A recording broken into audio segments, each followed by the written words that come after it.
ನಮ್ಮ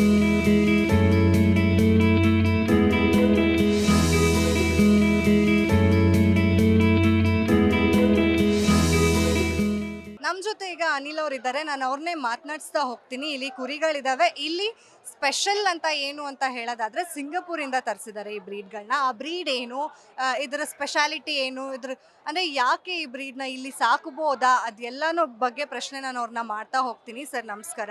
ನಮಸ್ತೆ ಮೇಡಮ್.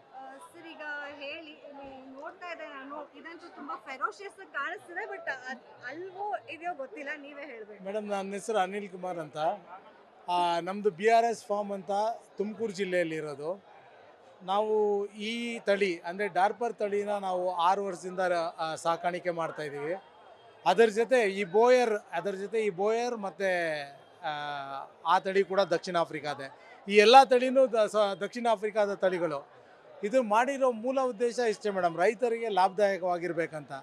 ರೈತರಿಗೆ ಹೇಗೆ ಲಾಭದಾಯಕ ಇರುತ್ತೆ ಅಂದರೆ, ನಮ್ಮ ದೇಸಿ ತಳಿಯಿಂದ ದೇಸಿ ತಳಿಗೆ ಯಾವಾಗ ಕ್ರಾಸ್ ಮಾಡ್ತೀವಿ, ಅಂದರೆ ಸಂಕೀರ್ಣ ಮಾಡ್ತೀವಿ, ಮರಿಗಳು ಸರಿಸುಮಾರು ತೂಕ 8 kg ಬರುತ್ತೆ 3 ತಿಂಗಳಲ್ಲಿ. ಅದೇ ಈ ನಮ್ಮ ತಳಿ ಡಾರ್ಪರಿಂದ ಯಾವಾಗ ನಾವು ಯಾವುದೇ ದೇಸಿ ತಳಿಗಳಿಗೆ ಕ್ರಾಸ್ ಮಾಡಿದಾಗ 15ರಿಂದ 20 kg ಬರುತ್ತೆ. ಸೊ ಇದರಿಂದ ಬಾಡಿ ವೇಟ್ ಅಂದರೆ ದೇಹದ ತೂಕ ಜಾಸ್ತಿ ಸಿಗೋದ್ರಿಂದ ಇವ್ರಿಗೆ ಲಾಭದಾಯಕ. ಸೊ ಇದು ಒಂದು. ಮತ್ತು ಇದು ರೋಗ ನಿರೋಧಕ ಶಕ್ತಿ ತುಂಬ ಜಾಸ್ತಿ ಇದೆ ಇದಕ್ಕೆ ರೋಗಗಳು ಬರೋದು ತುಂಬ ಕಮ್ಮಿ. ರೋಗ ಬರೋದೆಲ್ಲ ತುಂಬ ಕಮ್ಮಿ ಮೇಡಮ್ ಇದಕ್ಕೆ. ಆಮೇಲೆ ದೇಹದ ಬೆಳವಣಿಗೆ ಫಾಸ್ಟೆಸ್ಟ್ ಗ್ರೋತ್. ನಮ್ಮ ಪ್ರಪಂಚದಲ್ಲಿ 60% of the meet supply from ದಕ್ಷಿಣ ಆಫ್ರಿಕಾಯಿಂದ ಏನಿದೆ, ಇದ್ರದ್ದೇ ಮೀಟ್ ಸಪ್ಲೈ ಆಗೋದು. ಇದು ಪ್ರಪಂಚದಲ್ಲೇ ನಂಬರ್ 1 ಮೀಟ್ ಮೇಡಮ್, ಇದು ಮಾಂಸ. ಅದನ್ನು ನಾವು ಇಲ್ಲಿ ಸಾಕಾಣಿಕೆ ಮಾಡಿ ರೈತರಿಗೆ ಕಮ್ಮಿ ದರದಲ್ಲಿ ನಾವು ಇದನ್ನು ಕೊಡ್ತಾಯಿದ್ದೀವಿ. ಅವ್ರು ಯಾರು ಹೆಣ್ಣು ಕುರಿಗಳನ್ನ ಇಟ್ಕೊಂಡಿರ್ತಾರೆ ರೈತರು, ಅದಕ್ಕೆ ಸಂಕೀರ್ಣ ಮಾಡಿ ಒಳ್ಳೆ ದೇಹದ ತೂಕ ಬರಲಿಕ್ಕೆ ಇದನ್ನು ನಾವು ಈಗ ಸಾಕಾಣಿಕೆ ಮಾಡಿ ಮಾರಾಟ ಮಾಡ್ತಾಯಿದ್ದೀವಿ.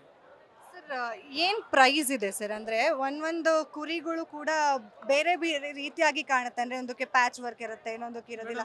ಅದರಲ್ಲಿ ಏನೋ ಡಿಫ್ರೆನ್ಶಿಯೇಟ್ಸ್ ಇದೆ? ಇದು ನಮ್ಮ ಡಾರ್ಪರ್ ಹೇಗೆ ಬಂತು ಅಂತ ಚಿಕ್ಕದಾಗಿ ಹೇಳ್ತೀನಿ. ಡಾರ್ಪರ್ ಬಂದು 1950ರಲ್ಲಿ ದಕ್ಷಿಣ ಆಫ್ರಿಕಾದ ಡಾರ್ಸೆಟ್ ಮತ್ತು ಇಂಗ್ಲೆಂಡ್ನ ಪರ್ಷಿಯನ್ ಬ್ಲ್ಯಾಕ್ ಅನ್ನೋ 2 ಕುರಿಗಳನ್ನ ಸೇರಿ ತಯಾರಿಸಿದ್ದ ತಳಿ ಇದು ಡಾರ್ಪರ್ 1950ರಲ್ಲಿ. ಇದರಲ್ಲಿ ಎರಡು ವಿಧಾನ. ಒಂದು ವೈಟ್ ಹೆಡ್, ನೀವೇನು ನೋಡಿದ್ದೀರ ವೈಟ್ ಹೆಡ್ ಒಂದು, ಮತ್ತು ಬ್ಲ್ಯಾಕ್ ಹೆಡ್ ಒಂದು. ಬಟ್ 2 ಕುರಿಯ ಗುಣಲಕ್ಷಣ ಒಂದೇ. ನೋಡಲಿಕ್ಕೆ ಯಾರ್ಯಾರು ಚಾಯ್ಸ್. ಇವಾಗ ನಮಗೆ ಬ್ಲ್ಯಾಕ್ ಹೆಡ್ಡಿಂದ ಸಂಕೀರ್ಣಗೊಳಿಸಿದ್ರೆ ಮರಿಗಳು ಬ್ಲ್ಯಾಕ್ ಹೆಡ್ಡೇ ಬರುತ್ತೆ. ವೈಟ್ ಹೆಡ್ಡಿಂದ ಸಂಕೀರ್ಣಗೊಳಿಸಿದಾಗ ವೈಟ್ ಹೆಡ್ಡೇ ಬರುತ್ತೆ.